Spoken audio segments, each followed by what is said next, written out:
Good day, ladies and gentlemen, evening or afternoon, whichever time zone you may find yourself in right now. This is Loki 666, aka Matt Bowie. It's Sunday, October, I don't remember the exact date. I'm going to attempt to start up my vlog on my YouTube channel again, and so I'm going to ease into it. And so this is my first recording that I've done in a few months. I'd stopped streaming for the longest time, just taking a break from it all, and basically I missed creating and outputting material, and so basically I'm a creator at heart, and so I'm trying to scratch that itch again and get into the to the habit of recording my life story. So basically I have something to refer back to in memories. I'm right now on destined for White Court.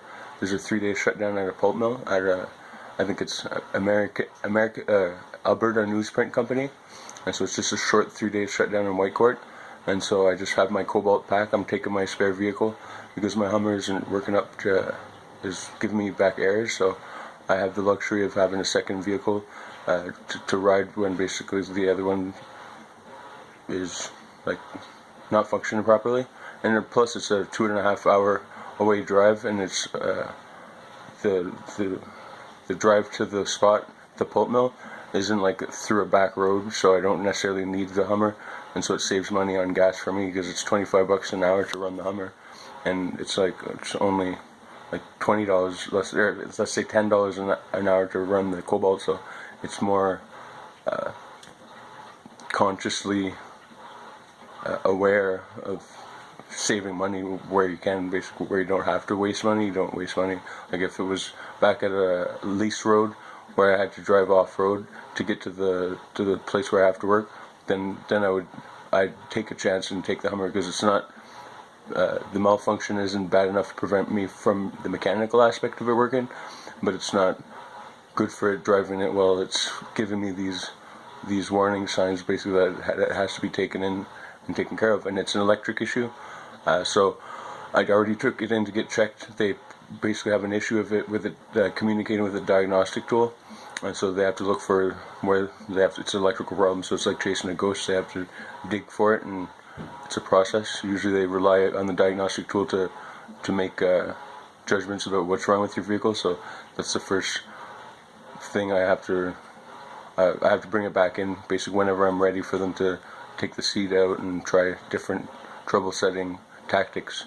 That could take hours, it could take days, but I have like I said, the luxury of using my spare vehicle until I get a chance to take it in and get it fixed. I can't wait till it's back to its perfect running condition. It's annoying having, I like to have my stuff working up to par, and I don't like driving something that's giving me like warning. It's called. It says to service the air suspension and service the brake, and there's a warning and a ding, ding, ding, and it just goes on and on as you're driving. It'll warn you. So basically, it's annoying, and it just doesn't feel professional. It's not my style to drive something when it's broke. My style is to, if something breaks, fix it. Don't drive it when it's messed up, because you're gonna break something else, or your chance of getting stranded somewhere while something actually does let go. I like to be up to date with like the maintenance of my vehicles. I take pride in the upkeep and the proper functionality of all my vehicles, equipment, anything that I use. That's part of my my life philosophy, is basically take care of the tools that you use to survive, and a vehicle is a tool, and you want it in good running condition. And that's professionalism at its best. I'm a pipe fitter, and so I plan on becoming a contractor someday, so I have to get used to being responsible and being on par for like maintenance of my, if I have a picker truck, I have to get used to it with the small things, so that way when you have the big things like a picker truck, you're within the habit of taking care of things before they snowball into huge expensive fixes. Because when you can fix something before it breaks, basically you're that much ahead, and if you get in the habit of doing that, it's a habit, so it's second nature. and so you get used to it with the little things, and then when you hand it the big things in life, you already have that good habit established in your life, so it's not as big of a, you don't have as many like hiccups, basically.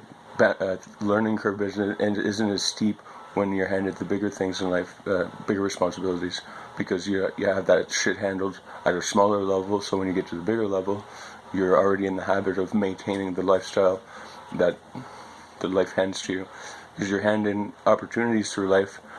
Basically, if you don't handle them responsibly, they'll pass you by and basically go on to the next person, and you'll lose that opportunity. So, and yeah, I don't want to lose any opportunities in life to create good habits. And yeah, so this is my vlog, Sunday, October, whatever it is. I think it's like the 16th or 17th or something like that. And I'm on my way to Whitecourt. I'll probably upload this right now, and before I take off to Whitecourt. It's a 2.5 hour drive. I have the car packed, I have it started, it's ready to just hop in and take off. So yeah, this is Loki 666, Matt Bowie, Grand Prairie, Alberta, pipe fitter, apprentice, second year. I'm short like a couple hundred hours to be my third year, and I'm destined for school on January 4th for taking my third year of training, 2 months in school coming January. And this is October, so I have only a couple more months of work and then it's school time. So kind of cringing that, because it's a different lifestyle, you know, going to school and having to rent a place in Fairview, which is like an hour out of town. But life's an adventure, and every new experience is a different like chapter of the game, like called life, and you know, and basically change is life. Life is change. Spanny change. All right, peace. I'm trying to change my perspective. Basically, I was listening to podcasts, I listened to self-help tools, and so a recent new perspective that I kind of clicked into last night by listening to podcasts was that looking at life through the eyes of basically more of a spectator. And because if you look through it, like my history, I notice I've life situations have always usually been handed to me. If I pay attention close enough, you don't have conscious control over it. Like most big things that happen to you in your life, good or bad, are out of your range of control, and they basically happen to you like a movie. So if your perspective is that your life is a movie and you're the main character, and so if you just go along for the ride for a while and just, instead of trying to like consciously control every event and aspect of your life, and maintain, like trying to like focus on reaching the next branch or whatever, you can actually just enjoy like the life opportunities. Like everything's taken care of. Like throughout my life, I've never had to consciously put much effort in like the unfolding of like the events, like the next job that I have to go to, or finding like the next work, and you know, like stuff that you usually stress out about. I realize that the opportunities just come. When the times need it, the door knocks and you answer it. And basically throughout my life, everything's been pretty kosher considering the paths that I've took. And so I feel like if I pay attention to that throughout history, everything's lined up.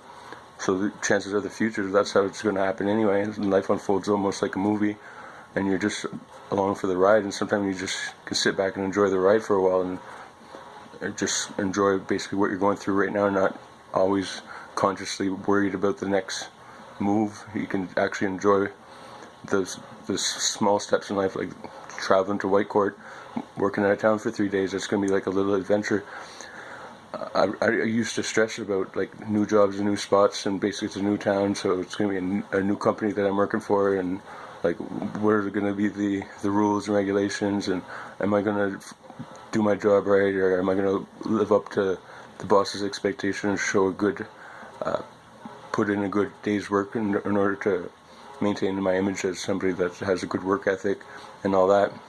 When I know I'm been in the industry long enough to build confidence that I may not know all the aspects of pipe fitting as good as a journeyman yet, but I've come to realize that the role of a pipe fitter is basically a problem solver. I notice patterns, right?